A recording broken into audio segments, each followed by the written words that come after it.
What is going on, Colts Nation, and welcome back to another episode of Bring the Juice, your guys, Cody and Derek. And guys, we are going to be discussing the 11 candidates as it stands right now, as we record on a Monday night. The Colts have either interviewed or submitted requests to interview 11 different coaches, 9 guys outside of the building, 2 guys within their own building, those 2 guys being Bubba Ventrone and Jeff Saturday.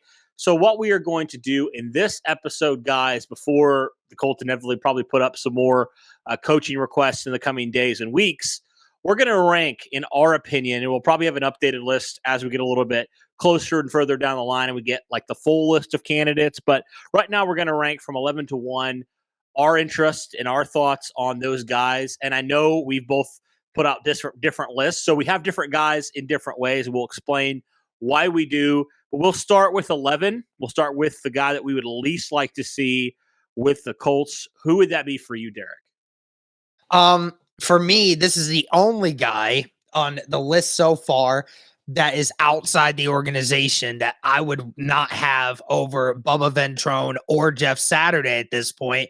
And that's Lions defensive coordinator, Aaron Glenn.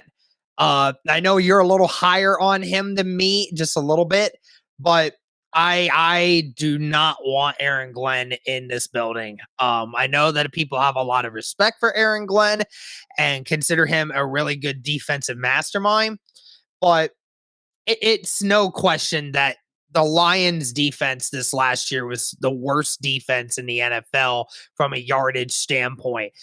It was the biggest reason why the Lions were not a playoff team this last year is because they were giving up at one point, were giving up 35 points a game.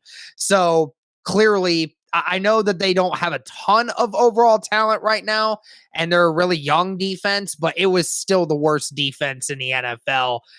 Another defensive mind would have a better chance right now. And of all the guys we have interviewed or requested to interview so far, of all the defensive guys, this is the last defensive guy that I would want in the building right now as the head coach. So Aaron Glenn's my 11. Okay, my 11 is Jeff Saturday. 1-7 record speaks for itself. I don't want him in the head coaching role. To me, this is a worst case scenario. Like, no, thank you, Jeff. Appreciate what you did, but I just haven't really been a fan, Derek, of how he's conducted himself the last few weeks in terms of. Doesn't seem like there's accountability even coming from him anymore, when it came to some of the excuses he was throwing out there, and just wasn't a great look for him in general. And just, the team, while, players love him, it just like, to me, this is a worst case scenario where Jim Irsay is definitely meddling, definitely doing things he shouldn't be doing.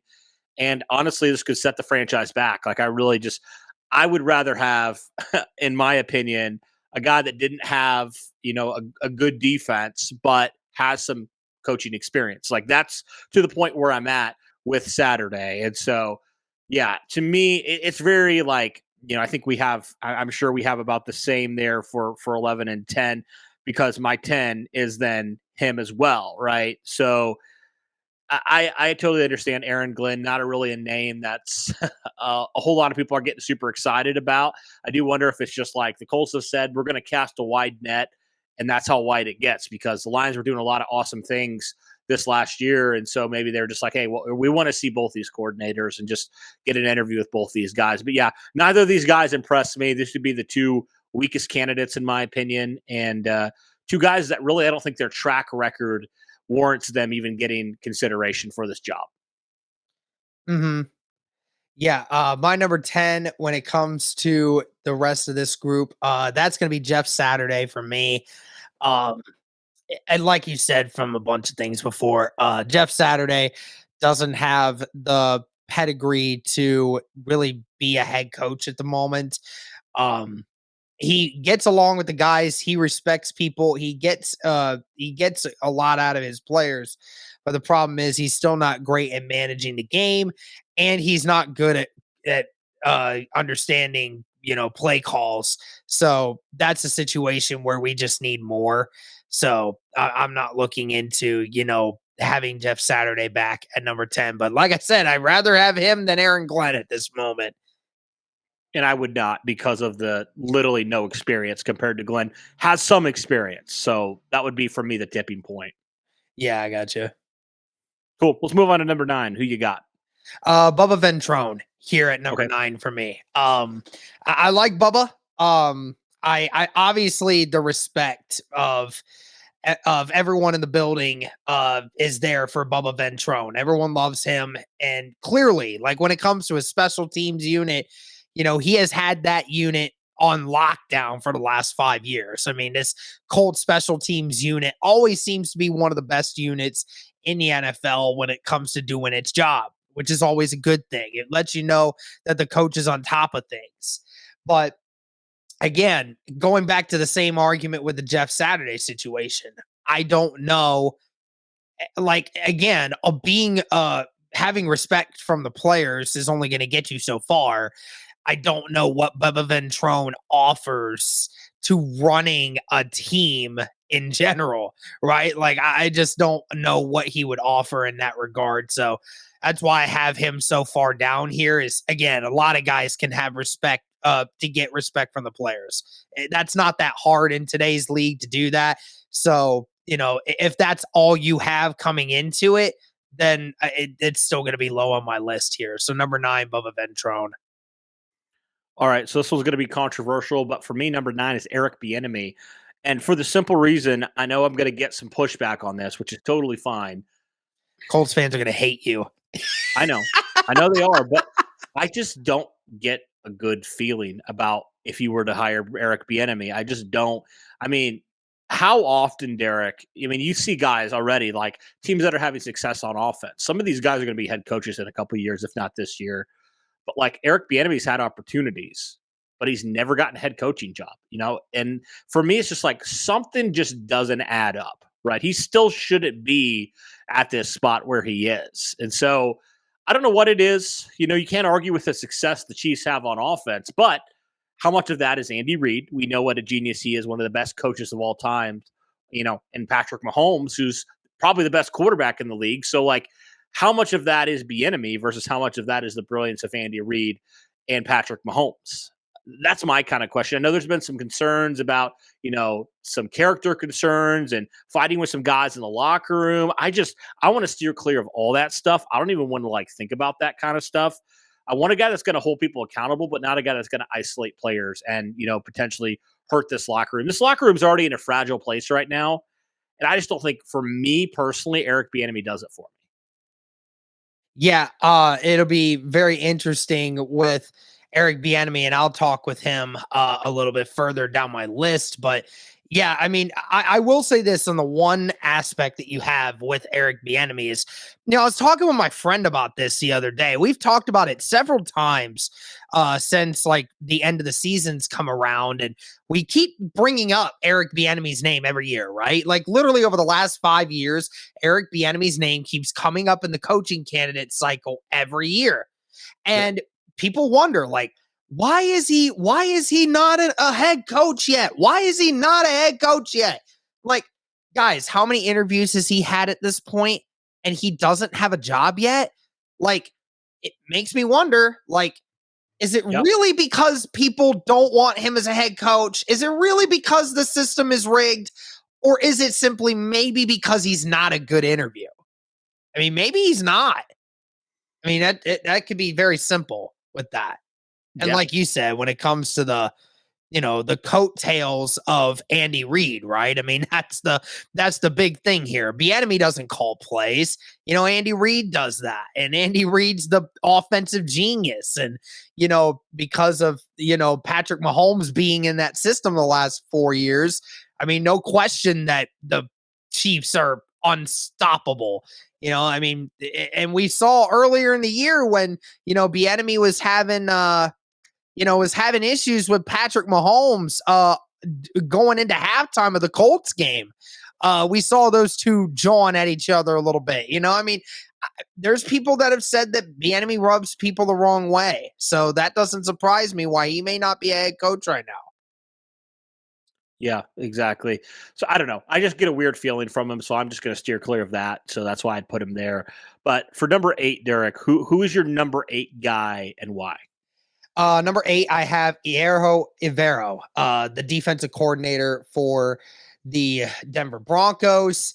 The only reason I have him down here so far is because, again, I don't know what his outlook will look like when it comes to leading this team.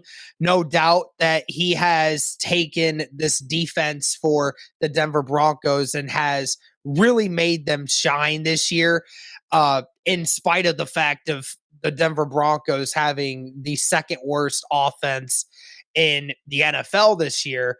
So, it'll be very interesting to see where he ends up. And I just don't know what to expect if I were him. So I would just leave him at number 8, even though I wouldn't be totally upset if the Colts were to go this route.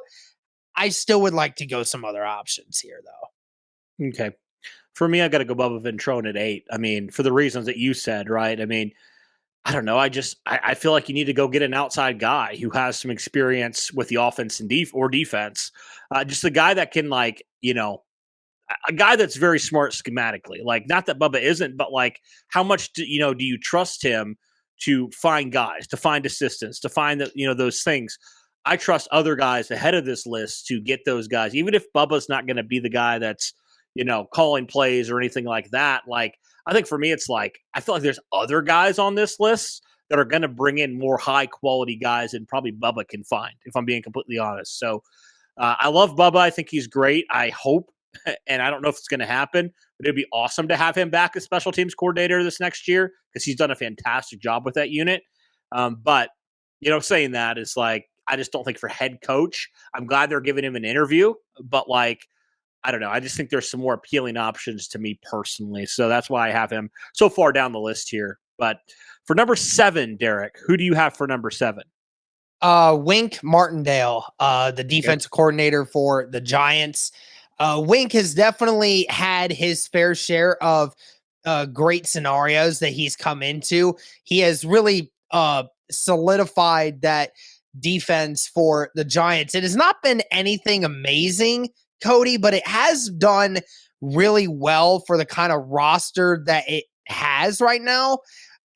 He has done a really great job, and he knows a lot of people within the league and has coached a lot of players in this league. So he really knows how to, game plan around people, right? Like, we know he knows Lamar Jackson really well, was with the Ravens at one point. So, he knows and understands how to guard guys like Lamar Jackson, those kinds of situations. And that I could only imagine, with a guy like that who would have a much better defensive roster with Indianapolis than what he does with the Giants right now. I could only imagine, what Wink Martindale would be able to do with this group. But yeah, still, again, at number 7, just so low because, again, defensive-minded coach, I question what he would be able to do offensively.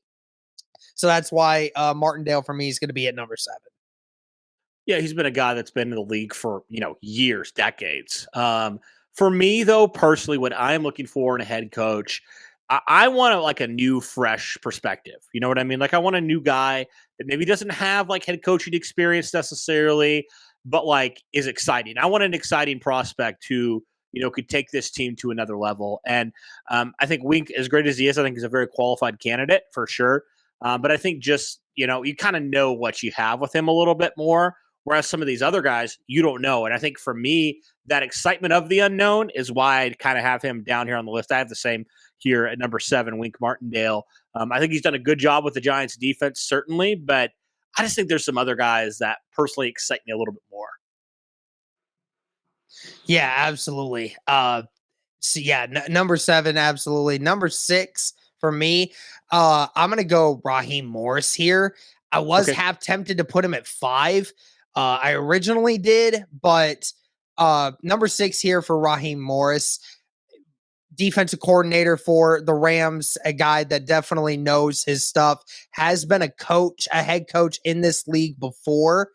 Not a ton of experience though in that regard, because when he did coach, it was like 10 years ago and he was extremely young at that time. So one of those situations where yes, it was an experience, but it wasn't a great experience. And I think some people want to, use that against him because he was really young at that time. But again, I think Raheem Morris, knowing now that he feels comfortable going into this kind of situation, I think he learns a lot more. And I've seen a lot of guys in the media really rave about Raheem Morris, the person that he is and the smart minded guy that he is. Again, just the only reason he's that low for me is, again, defensive oriented. I'm not 100% positive on what he would be willing to do, but I know a little bit more about Raheem Morris, the person and the coach that he is. I feel he'd be able to galvanize a group much better in this regard. So that's why I would definitely go Raheem Morris here at number 6. Okay, number 6 for me is a guy that I think personally you put way too low on this list, and that is elite. I can't even say his name, Ajiro Evero, Denver defensive coordinator. Because I think considering you got rid of Bradley Chubb halfway through the season, and your defense still was the bright spot, the reason why you're in a lot of these games, it kind of gave me similar vibes to Gus Bradley, right? And in Indianapolis, where it's like, this guy was doing all that he could to do what he could, with his Denver team. And I thought, all things considered, he did a great job, getting this defense and getting everything good to go and giving the Denver Broncos, frankly, giving them a chance and an opportunity in some games. It's unfortunate their offense for most of the season was in a catatonic state, but yeah, I think he's definitely a qualified candidate. I was excited the Colts, gave him an interview, and I would be perfectly fine if they decided to go this route. The reason why for me he's at 6 is because there's a couple other guys personally that I think have done a little bit better job with their situations. And so I would probably go a little bit more lean towards some of those guys who excite me a little bit more in terms of that department. So number 5 for you, Derek. I see it here and I strongly disagree with it, but I'll let you explain.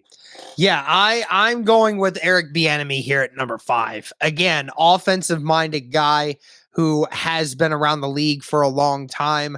Uh, I was half tempted to put him down a little bit further on this list because of what you and I talked about before. He's been around the league a long time, has had a lot of interviews, and doesn't have a job yet. And another funny thing, I was telling my buddy was trying to explain to me another thing. Love him to death. I mean, he definitely understands coaching and who gets hired a lot better than I do sometimes. He actually does pretty decent with it about who will go where. But this one really threw me off. This is a wild idea. He says, like maybe he wants to keep going back to Kansas City to kind of like maybe boost up a resume sort of thing. And I'm like, dude, this isn't like a high school job application. This is not boost up an application. What do you mean? Like this isn't like Patrick Mahomes trying to build up his resume for the Hall of Fame. It accomplishes nothing for you staying in the same system for 5 years, that same system still succeeding for 5 years. And even if you win 3 or 4 Super Bowls in the time with Patrick Mahomes, and you still year in and year out keep coming back to the same place, even though you still don't are getting interviews, that doesn't do anything for you. There is no resume. There's no resume builder. Eric Bieniemy's name speaks for itself. He has been a part of the Chiefs organization for several years, and ever since he has been there, that Chiefs organization has always been a really solid offense, and if not the best offense in football for many of those years. Right. Andy Reid and Patrick Mahomes all vouch for him, say he's a vital part in how this offense gets moving. A lot, again, we make the argument that maybe it's not as good as, I mean, people say that for their coaches all the time.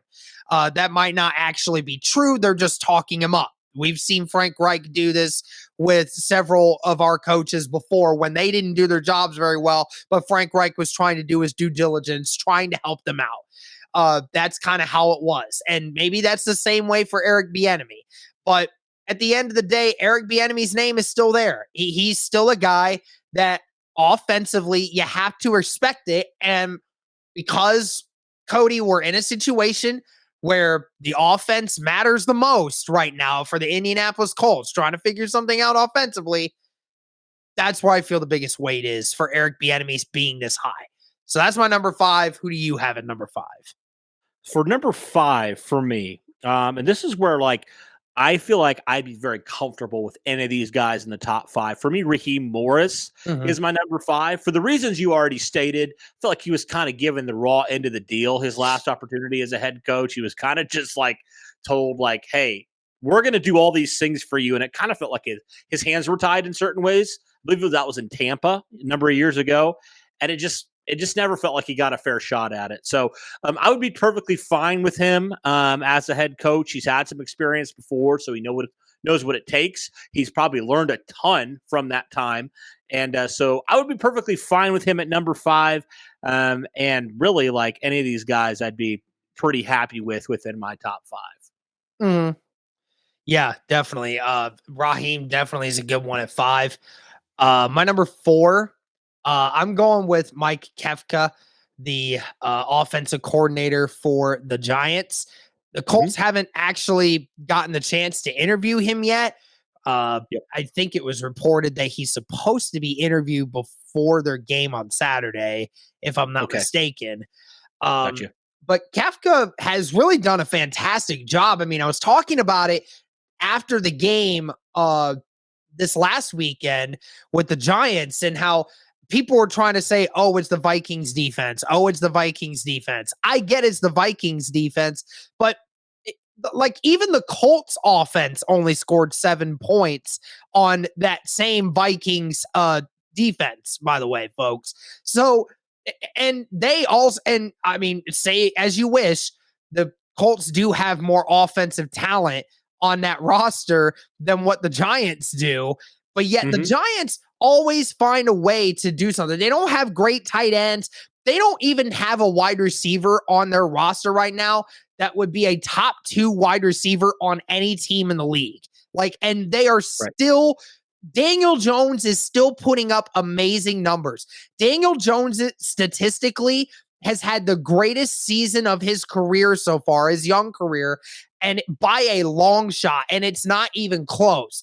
It's been the most efficient year for him. And them getting Saquon Barkley back has definitely helped, but they have gotten him to get to exploit a lot of the things that they're trying to open up. They're able to use Daniel Jones in a way that Daniel Jones is comfortable with. I think that's what you need to look at here is like it's not been the fact that the Giants have like the Giants are just figuring ways to win games. I mean, their offensive staff or their offensive roster is not good, but yet they still find a way to average 25 points a game.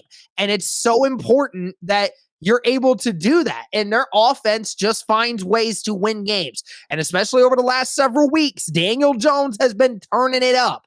And we keep talking about it. It is the coaching. What Brian Daboll, Mike Kafka, and these boys have done offensively for this team has really put a lot of people on notice. They don't need flashy people. They just need to work within their confines. Their system is working. And that's why I feel very comfortable with Kafka coming in because he's been around for a while, maybe not with the Giants specifically, but you're already seeing what 1 year with him in the Giants system has done with this group. So I'm totally with Mike Kefka here at number 4. Who do you have at number 4? Number 4 for me is actually funny enough. We did the same thing. I have Mike Kafka here as well, and he would have a couple weeks ago, probably Derek. Honestly, probably about a month ago now. He probably wouldn't have even been in my top 10. But what he's done and how the Giants have just turned it up, and what they were able to do in the playoffs, like that kind of stuff, like that's the kind of stuff you need, man. And so Kafka's done a fantastic job, and I think certainly would be super happy with him working with a young quarterback because Daniel Jones was labeled as a bust, Eric, before this year. We know that. Like people were like, the Giants are going to be looking for a quarterback after this year, and now he's probably going to be their long-term solution at quarterback. So like That is the kind of guy I am looking for with a rookie quarterback, whether it's Will Levis, whether it's Anthony Richardson, whether it's CJ Stroud, whether it's Bryce Young. Like, the Colts need a guy like Kafka, former quarterback, can work with this rookie quarterback and get the best out of him. So for me, Mike Kafka is definitely an underrated name that I would be really happy to have here with the Colts. Oh yeah, 100%. Like you said, with a young quarterback coming in, that's huge for this situation. I mean, Daniel Jones was a young, inexperienced quarterback a year ago as well. And this year he's still young, but he looks like a brand new quarterback. So that's a very important thing. Number 3 for me is going to be Shane Steichen, the Eagles offensive coordinator. Nick Sirianni has raved about Shane Steichen, about what he has done. He actually is their primary play caller right now with Philadelphia. So very clear that, Shane Steichen understands the offense and he knows how things are supposed to be ran. And clearly the reason why he even got the interview in the first place, people were wondering, like, is he even going to come? Because, we know how Nick Sirianni felt about the Colts and how they handled the Frank Reich situation. But clearly, Nick Sirianni felt okay with it because, he understood that's a job opportunity and Shane shouldn't be voided away from it just simply because of how Nick Sirianni feels about him. So it is what it is, but Shane Steichen's been a phenomenal OC for the Eagles. He's clearly the one that's running the show over there. So I love the fact that he's, done what he's done with the Eagles. And I think it'd be very solid to have him as the head coach here in Indy. Yeah, I mean, you look at all the ways they use all these different guys on their offense, and similar to Mike Kafka. I mean, Jalen Hurts, there was a ton of questions about him. Is he their QB1? Is he their future? And he basically turned him into from an unknown into an MVP candidate, Derek. Like, and that is huge. Like, and for me, you'll notice this trend of like a lot of these guys of like what they were able to do with quarterbacks that had a lot of questions coming into this year. I mean, my top 5 guys, 3 of those 5 are those type of guys. So yes, what he was able to do with Jalen Hurts, the way that he was able to develop Jalen in his second year, I think it's huge, man. I think it's absolutely huge, and really would be super ecstatic to have him and just the plays that he could draw up with this offense. I mean, I would be overjoyed to have a guy like Shane Steichen in this building. He's my number 3 as well. I'm curious your 2 and 1, how that plays out. Yeah. So I know you and I have the same names, not in the same order though. Okay. So, I'll go 2 in my number 1, and then you can just follow suit because I know it's just flip flop for you and I. So, number 2 for me, D'Amico Ryans, the defensive coordinator for the 49ers. I know a lot of people are, saying, again, we need offensive mind. We need offensive mind. We need offensive mind. I understand that. And I even saw your tweet about it. I know people are giving you hella grief over on Twitter about that. But what I've seen from D'Amico Ryans is it's nothing short of just an amazing masterpiece that we're watching in real time. I mean, what he has done in San Francisco, taking that top 10 defense and turning it into the number 1 defense and like being number 1 at almost every statistical category. I mean, he has transformed that defense, and he is a lively person. He is not a timid person that is just going to stand back and just stay quiet. No, he is a energetic, hyped up, fun guy that always is in the middle of everything. And that's what I like. I want a coach that is not afraid, that is not going to back down, is not afraid, but is willing to get into it with his guys. Like, people gravitate to that. And that's what the big thing is, right? We're trying to find the culture in the locker room again. And D'Amico Ryans definitely brings a culture in and of himself because he brings that energy. He brings the juice on game days. And that's what we need here. And that's something that we desperately need. Again, from the offensive standpoint, I don't know who D'Amico Ryans would consider bringing in with him to be the coordinator. I don't know how that would work out. But again, from just the head coach perspective, D'Amico Ryans is a guy that brings that attitude that I think a lot. That's why everyone wants him, because not only does he know what he's talking about on the defensive side, but he is a guy that everyone loves playing for, and that's what you want in a head coach right now. That and might be the only reason why he's not number one is just because of, I question who he's going to bring in, and is he going to change the defensive outlet a little bit? Because it's been weird how he plays a completely different defensive scheme than what the Colts are playing right now. So if you brought D'Amico in, everything changes. Everything, even the defense changes. The way they play, how they play, the scheme, everything. It all changes.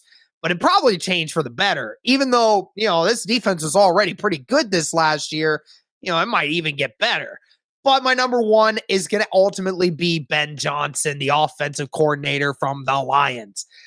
He has taken an offense that has been rattled with injuries and has a bunch of guys who are still young and trying to come into their own, and has taken a mid-tier quarterback in Jared Goff and turned him into a top 10 quarterback in the NFL this year, and has completely transformed that offense. And at one point, we were talking about this offense being the number one offense in the NFL. The Lions, the number one offense in the NFL. I don't think we've ever heard that sentence before. And they used to have Matt Stafford and Megatron, okay?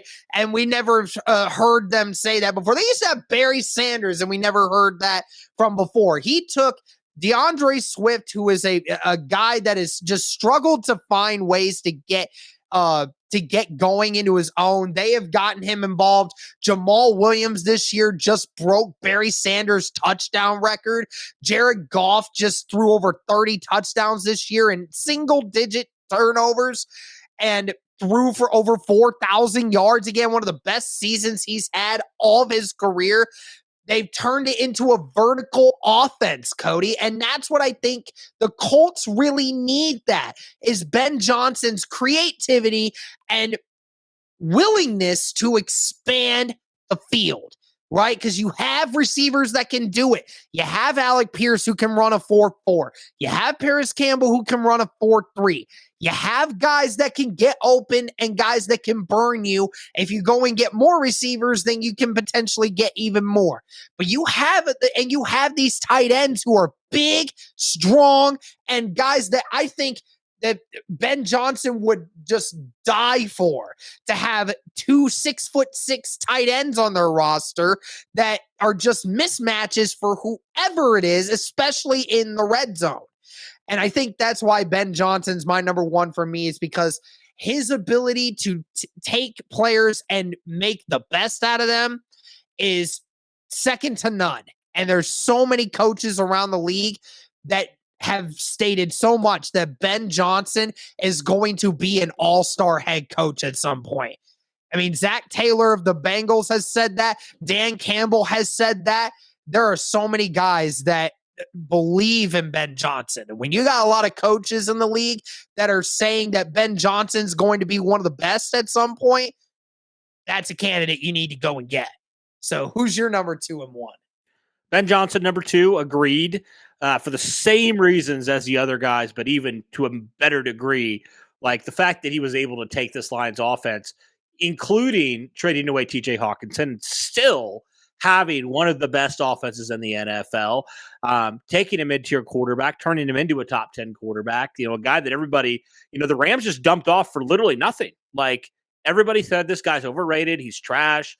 The Lions are going to draft a quarterback this year. And I mean, Ben Johnson is a huge reason why the Lions probably won't be drafting a quarterback this year, because, he gave Jared Goff his confidence back, completely honest with you. And it looked like the Jared Goff of old. Like it did. It looked like the Jared Goff under Sean McVay, where he was completely just dominating, And so Ben Johnson is definitely a guy that, yes, with a rookie quarterback, dream scenario, absolutely. With the things that he could do with a Stroud or a Levis, I have no doubt that the Colts would be able with him to develop a quarterback and do it well. So saying that, DeMeco Ryans is number one for me, just because, man, the Colts were what they're looking for, what they like in Jeff Saturday. DeMeco Ryans takes that to another level times 10. I mean, the dude is so passionate. He is so excited. He's got this defense firing on all cylinders. I mean, heck, this defense is dominating everybody. Like, they are dominating everybody. And DeMeco Ryans is so animated on the sideline. It's the things that, like, the Colts really like in Jeff Saturday, but you throw in the coaching experience and success at the highest level, Derek, to me, is the reason why DeMeco Ryans, for me, is number one, because, like, you can have the best scheme. We saw this with Frank Reich, but if the message gets stale, which I don't think with DeMeco Ryans will ever get stale, because he's a former player. He gets it, That message isn't going to get stale with DeMeco Ryans. Obviously, you need a good offensive coordinator to compare with him. You need, some other assistants that are going to be good. But the cool thing is, I think DeMeco Ryans, for me, has the highest ceiling, because what he's done this year with that 49er defense, I would so much be so ecstatic to have a guy like him in the building. Just to talk about changing the culture, man. He's a culture changer. I truly believe that. And it almost seems like, we see with these NFL teams, they kind of swing from one way to the other, right? Like, look at the Colts from their last two coaches. Chuck Pagano, more of like that rah-rah kind of guy, the guy that's going to get in people's faces, that kind of guy, right? Frank Reich's more of the, players coach. Not that Chuck wasn't, but, like, he's more of the offensive mind, players coach kind of guy, and there was a lack of accountability there. So I feel like the pendulum might swing back towards the other way, where DeMeco Ryans, yes, he has a great scheme. He knows what he's doing. He's so competent in all those ways, but he's also not afraid, like you said, to get in guys' faces. And I think for where this locker room is right now, Derek, it's a broken locker room. It's a broken team. DeMeco Ryans, to me, he's the guy that can fix this locker room. I truly do believe that. So for me, that's the reason why he's a clear-cut number one. But Ben Johnson would be ecstatic to have him as well. But I hope you see why I do this, why I say this, because I just keep seeing it, man. Every single week, DeMeco Ryans' unit comes out and they play. And for the fact that the Colts have not won the division in how many years now? Nearly 10 years now? They haven't won the division. They haven't won a week one game since, good grief, I can't even tell you, 2015, 2016. Like, that crap's not going to fly with DeMeco Ryans. That's not going to fly. And so they just need just a complete culture change in this room, in this team. Just needs a hard reset in that department. Mm-hmm. Yeah, I don't disagree with that. So, I would be perfectly happy with either of those guys. I mean, clearly our top three, I'd be perfectly fine with any of them. So it definitely would be really cool to see any of those guys get brought in. But that's going to do it for this one, guys. Let us know your thoughts. Where would you rank these guys? Who would you rather have? Who would you rather not have? But that's going to do it for this one. Thank you guys so much again for tuning in. And as always, go Colts.